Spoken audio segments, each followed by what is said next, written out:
பார்க்கக்கூடிய சனி பயிற்சி பலன்களில் இன்னைக்கு கடக ராசிக்கு பார்க்கலாம். நான் ஏற்கனவே முதலே சனி பகவானை பற்றி ஃபஸ்ட்டு ஒரு வீடியோ போட்டிருக்கேன். நீங்கள் அதை பார்த்துக்கங்க. ஏன்னா இதில் எல்லா ஒவ்வொரு வீடியோலையும் நான் சொல்லும்போது அதுக்கே டைம் நிறையா ஆகும் பார்த்தீங்களா, அதனால இப்போ தனியாக போட்டிருக்கேன். அப்போ சனி பகவான் என்ன செய்வார் அப்படிங்கிறத முதல் சுற்று, ரெண்டாவது சுற்று, மூணாவது சுற்றுலாம் என்ன பண்ணுவாருங்கிறது தெரியும். ஓகே, சரி, இப்போ நம்ம டேரெக்டாக நம்ம கடகராசிக்கு போயிடலாம். நீங்கள் முதல்ல என்னோட சேனலை நீங்கள் சப்ஸ்கிரைப் பண்ணி வச்சுக்கோங்க. பக்கத்தில் இருக்க பெல் பட்டனை கிளிக் பண்ணுங்கள். லைக் கொடுங்க, கமெண்ட்ஸ் கொடுங்க, ஷேர் பண்ணிக்கோங்க. அப்போ தான் உங்களுக்கு ஆட்டோமேட்டிக்காக ஒவ்வொரு வீடியோவும் பார்க்க முடியும். ஓகே, சரி. இப்போ கடகம்ங்கிறது என்ன, காலச்சக்கரத்துக்கு 4வது வீடு. அது யாரோட வீடு? சந்திரனோட வீடு இல்லையா? அப்போ இப்போ நமக்கு சனி பகவான் எப்போ பயிற்சி ஆகிறாரு? 2025 மார்ச் இல்லை 2027 ஜூன் வரைக்கும் 2.5 வருஷம் சனி பகவான் வந்து 8ஆம் இடத்துலேருந்து 9ஆம் இடத்துக்கு போகிறார். அப்போ கடகராசிக்கு ஏற்கனவே சனி பகவானை பிடிக்காது, அப்படிதானே? சனி சந்திரனும் சேர்ந்து இருந்தாலே நம்ம ஒரு புணர்ப்பு தோஷம்னு சொல்லுவோம். அப்போ கடகராசிக்கு பிடிக்காது. அப்போ இப்போ ஏற்கனவே 8ஆம் இடத்துல இவ்வளோ நாள் இருந்தார். 8ஆம் இடத்துல இருக்கும்போது உங்களுக்கு எவ்வளோ 2.5 வருஷம் நீங்கள் எப்படி இருந்திருப்பீங்க? உடல் நோயினால் ரொம்ப பாதிச்சிருப்பீங்க. அதேனா ஒரு சண்டை இருந்திருக்கும், சண்டையினால பிரிஞ்சு இருந்திருப்பீங்க. சில பேருக்கு சூசைட் பண்ணணும் கூட என்ன இருந்திருக்கும் இல்லையா? இந்த மாதிரி நிறைய பிரச்சனைகளை நீங்கள் சந்திச்சிருப்பீங்க. இல்லை படிச்சுட்டு இருந்திருப்பீங்க, காலேஜுக்கு போக மாட்டேன்னு சொல்லி ஒரு பிரேக்கப் ஆகிருக்கும். இந்த மாதிரி நிறைய விஷயங்களில் நீங்கள் பாதிச்சிருப்பீங்க. இப்போ அதுலேருந்து நீங்கள் ரிலீஃப் ஆக போகிறீங்க. அந்த இடத்துலேருந்து 8ஆம் இடத்துலேருந்து சனி பகவான் 9ஆம் இடம் பாகிஸ்தானுக்கு போகிறார். அப்போ அவர் பாகிஸ்தானுக்கு போகிற பாக்கியத்தை கொடுத்தானா அவர் நிச்சயமாக கொடுப்பார். ஏன்னா எந்த இடத்துக்கு போகிறாரோ அந்த இடத்தோட வேலையை அவர் செய்தானே ஆகணும். பொதுவாகவே பாவ கிரகங்கள் 5, 9 இருக்கக்கூடாதுன்னு சொல்லுவாங்க. ஆனால் இவர் பாகிஸ்தானத்தில் போய் அவர் நிறைய நன்மையை செய்ய போகிறாரு. எந்த மாதிரி செய்ய போகிறாரு? எப்படி மேடம் பாவக்கிரகங்கள் செய்யும்? அவர் என்ன கெடுதல் செய்வார்னு பார்த்தீங்கன்னா, உங்கள் தந்தையோட உடல் ஆரோக்கியம் கொஞ்சம் குறைவாக இருக்கும், ட்ரீட்மெண்ட் எடுக்கும்படியாக இருக்கும். அதனால நீங்கள் சொத்து பிரச்சனை, பூர்வீக சொத்தை இப்போ அந்த பாகிஸ்தானத்துக்கு வந்த பிறகு நீங்கள் பிரிக்கலான்னா இணைக்கக்கூடாது. அவர் 2.5 வருஷம் அப்படி போட்டு வச்சுருங்க. ஏன்னா அதுக்கு முன்னாடி ஏற்கனவே பிரச்சனையாக இருந்திருக்கும். அது இப்போ ஒரு வில்லங்கத்தில் வந்து வர முடியும். அதனால் அதையும் தொட வேண்டாம். ஆனால் இப்போ உங்கள் மனசுக்குள்ளுக்கு என்ன தரமாக தோணிருக்கும்? இப்போ சாமியே கும்பிடக்கூடாதுப்பா அப்படின்னு உங்களுக்கு ஆன்மீகத்துக்கு மேலே நிறைய வெறுப்பு வந்திருக்கும். ஏன்னா இந்த 8ஆம் இடத்துல சனி பகவான் இருக்கும்போது இங்கே ஒவ்வொரு ஜோதிடத்தையும் பார்த்துருப்பீங்க. ஒவ்வொரு ஜோசியும் என்ன சொல்லிப்பாங்க? அந்த கோயிலுக்கு போங்க, இந்த கோயிலுக்கு போங்க, இந்த பரிகாரம் பண்ணுங்க, இப்படியே சொல்லி எல்லா இடமும் சேர்த்து உங்களுக்கு ஒன்றுமே நடந்திருக்காது. அப்பாடா நம்ம எப்படி சாமியே கும்பிடக்கூடாதப்பா அப்படின்னு ஒரு எண்ணம் வந்திருக்கும் இல்லையா? ஆனால் நிச்சயமாக அப்படி ஒவ்வொரு ஜோதிடரும் சொல்லதும் உண்மையாக தான் இருக்கும். ஆனால் எப்போவுமே பரிகாரம் சொல்லும்போது ஒரு கோவிலில் போய் பூஜை பண்ணுங்கன்னு சொல்லதான் செய்யணும். 50,000 1,00,000 ரூபா கொடுத்து பரிகாரம் பண்ணக்கூடாது. ஓகே, அப்போ அந்த கோவிலில் போய் செய்யும்போது கிரகங்களோட ஒரு தாக்கம் குறையும். அது எப்போ குறையும்? இந்த மாதிரி பாகிஸ்தானத்துக்கு வந்த பிறகு தான் செய்வார். அப்போ நீங்கள் செய்து வச்சதெல்லாம் அதுக்காக தான் சிவபெருமானு யாரை கணக்கில் தான் சொல்லியிருக்காரு? கர்ம பலனை சித்திரகுப்தன் அவர் கரெக்டாக எழுதிக்கிட்டே இருப்பார் நம்ம செய்யக்கூடிய பாவ புண்ணியங்களை. அப்போ நம்ம பாவத்துக்கு தகுந்த மாதிரி தானே அந்த கர்மா கிடைக்கும். நீங்கள் இருப்பீங்க ஜோதிடர் சொன்னாங்களேன்னு போய் செய்வீங்க, அது நடக்காது. நீங்கள் அந்த கர்மா கழிக்கணும்னு சொல்லியே தெய்வத்திட்ட வேண்டி செய்யணும். அப்புறம் செய்துட்டு வந்த பிறகு உடனே ஃபோன் அடிப்பீங்க, மேடம் நீங்கள் அந்த கோயிலுக்கு போக சொன்னீங்க, நான் செய்கிறேன் பாப்பா, எனக்கு இன்னும் ஒன்றும் நடக்கலை அப்படி கொஞ்சம் தாமதிச்சாதான் அவர் பாக்கியத்துக்கு போன போகிறதாங்க அந்த இதை கொடுப்பாரு. எதுவுமே தான் உங்களுக்கு தர ரெடியாக இருக்கிறாரு. எதுவுமே என்னெல்லாம் தருவார்? ஒரு ரொம்ப நாளாக நோயாக இருப்பீங்களா, அந்த நோயிலேருந்து ரிலீஃப் ஆக போகிறீங்க. உயர்கல்வி தடையாக இருக்கா, நீங்கள் திருப்பி அந்த பாடத்தை எடுத்து படிப்பீங்க. இப்போ குடும்பத்தில் சண்டையாக இருந்து பிரிஞ்சிருந்தீங்களா, அந்த பிரிவு ஒன்று சேர்ப்பார். ஓகே, அப்போ இந்த மாதிரி நல்ல எண்ணங்கள் எல்லாமே அவர் சேர்த்துட்டே இருப்பார். ஓகே, அப்போ 8ஆம் இடம்ங்கிறது 8ஆம் இடத்துல 9 போகும்போது ஒரு வழக்கு இருந்தாலும் அது சமாதானமாக ஆகிடும்.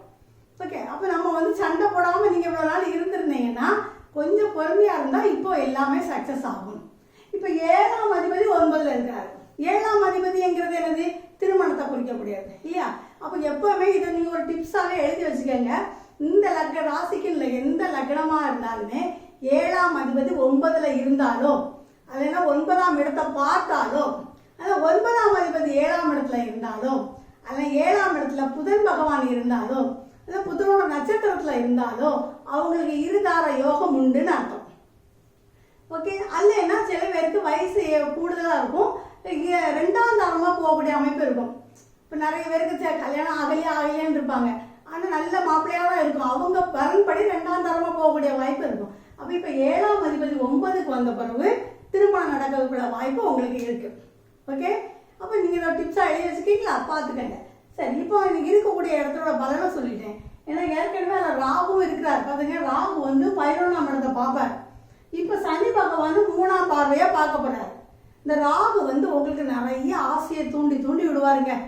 அதை இப்படி பண்ணணும் இப்படி பண்ணணும்னு சொல்லி நிறைய தூண்டி விட்டு நம்மளை கணக்காரனா ஆக்கி வச்சுருவாரு. நீங்கள் எல்லாரும் சொல்கிறத கேட்டு கேட்டு அப்படி செய்யலாமே இப்படி செய்யலாமேன்னு சொல்லிகிட்டே இருப்பார். நீங்களே அதை செய்துட்டே இருப்பீங்க. இப்போ ஆல்ரெடி நம்ம சனி பகவான் வந்து 11ஆம் பார்வையை பார்க்கும்போது நமக்கு எந்த மாதிரி இருக்கும், நம்ம எண்ணங்கள் ஆசைகள் எல்லாமே ஒரு விரக்தியாக இருக்கும். அந்த மாதிரி சரி, ஒருவேளை சில பேருக்கு எல்லா பிரச்சனை இருக்கும். வீட்டில் வாசல் இதெல்லாம் பிரச்சனை வரும்னு சொல்லுவாங்க, அதெல்லாம் வரும். இல்லை மேடம், எங்களுக்கு எல்லாமே நல்லா தானே மேடம் இருக்குது, நீங்கள் ஏன் அப்படி சொல்கிறீங்க அப்படின்னு நினைக்கலாம். சில பேருக்கு நல்லா இருக்கும். ஏன் நல்லா இருக்கும் அப்படிங்கிறதையும் ஒரு டிப்ஸ் சொல்கிறேன், அதையும் நோட்ஸ் பண்ணி வச்சுக்கோங்க. அதாவது எப்போவுமே ஒரு விஷயத்தை பார்க்கும்போது பாவத்தை மட்டும் பார்க்கக்கூடாது, அதனுடைய பாவ அதிபதியும் பார்க்கணும். சப்போஸ் இப்போ சுக்கிரன், பாவ அதிபதி யாரு, சுக்கிரன், அவர் 4ஆம் இடத்துல இருந்தாலும் வச்சுக்கோங்களாம். 4ஆம் இடத்துல சுக்கிரன் திக்பார், அப்போ உங்களுக்கு டாப்பாக இருக்கும். அப்போ எந்த ஒரு விஷயமா இருந்தாலுமே நீங்கள் ஒரு குழந்தை பாக்கியம் பார்த்தாலும் 5ஆம் இடத்தை மட்டும் பார்க்கக்கூடாது, 5ஆம் அதிபதியும் பார்க்கணும். அப்போ பாவத்தையும் கிரகத்தையும் பார்க்கறது மட்டும் இல்லை, லக்னத்தையும் லக்னாதிபதியும் பார்க்கறது இல்லை, பாவ அதிபதியும் சேர்த்து பார்க்கணும். ஓகேங்களா, அதை நீங்கள் நோட் பண்ணி வச்சுக்கீங்களா, பாருங்க. அப்போ இந்த அடுத்தால பாருங்க, 7ஆம் பார்வையா 3ஆம் இடத்தை பார்க்குறாரு. 3ஆம் இடங்கிறது முயற்சி ஸ்தானம்.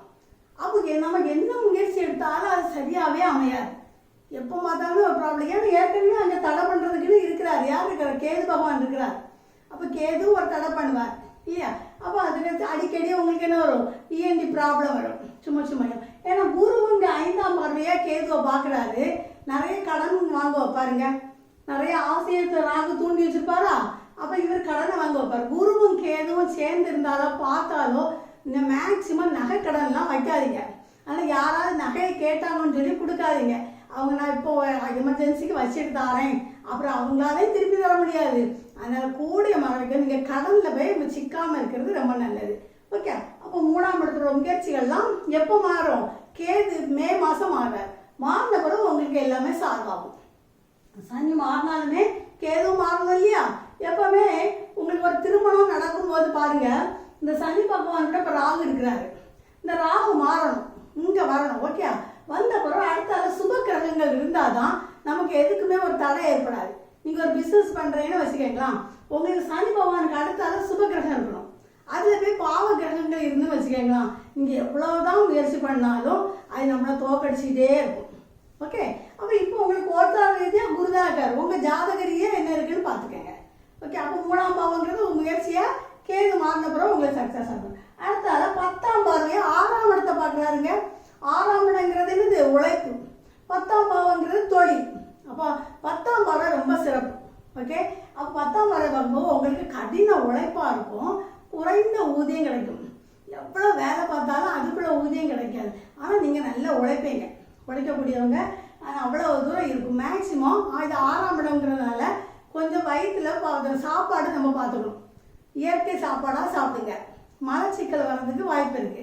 இந்த மாதிரி சின்ன சின்ன விஷயங்கள் வரதுனால நீங்கள் அதை பார்த்துக்கணும். அடுத்து இன்னும் ஒரு டிப்ஸ் சொல்லட்டுமா, அதாவது நிறைய நம்ம சில பேர் பாருங்க, வேலை செய்யாமலே சும்மாவே இருந்து நோகாமல் நொங்கெடுக்கலாம் சொல்லுவாங்க இல்லையா. அது எல்லாருக்கும் எப்படிங்க அமையும், அது அவங்க ஜாதகத்தில் 9ஆம் பாவத்தில் 30 பரலுக்கு மேலே இருக்கும், 10ல் குறவாக இருக்கும். அப்போ அவங்க என்ன செய்வாங்க, சும்மா இருந்து வேலை பார்த்து சம்பளம் வாங்கி ஜாலியாக இருப்பாங்க. இதே 10ஆம் பாவத்தில் அதிக 30 பரலுக்கு மேலே இருந்து 9ஆம் பாவத்தில் குறவாக இருந்துன்னு வச்சுக்கோங்களேன், அவங்க கடின உழைப்பு இருக்கும். அவங்களுக்கு வேலையும் இருந்துகிட்டு இருக்கும், உழைப்புனாலே வெற்றி பெறுவாங்க. ஓகே, அப்போ உங்களுக்கு இருக்கிற இடத்தையும் 3 பார்வையும் நான் சொல்லிட்டேன். நீங்கள் நிச்சயமாக உங்களுக்கு நல்ல ஒரு வழி கிடைக்கும். ஓகே, நாளைக்கு நம்ம சிம்ம ராசிக்கு சந்திப்போம். நன்றி, வணக்கம். அண்ட் இந்த வீடியோ உங்களுக்கு பிடிச்சிருந்துன்னா மறக்காமல் லைக் பட்டனை ப்ரெஸ் பண்ணிடுங்க. அண்ட் கூடவே இருக்க சப்ஸ்கிரைப் பட்டனையும் ப்ரெஸ் பண்ணிடுங்க.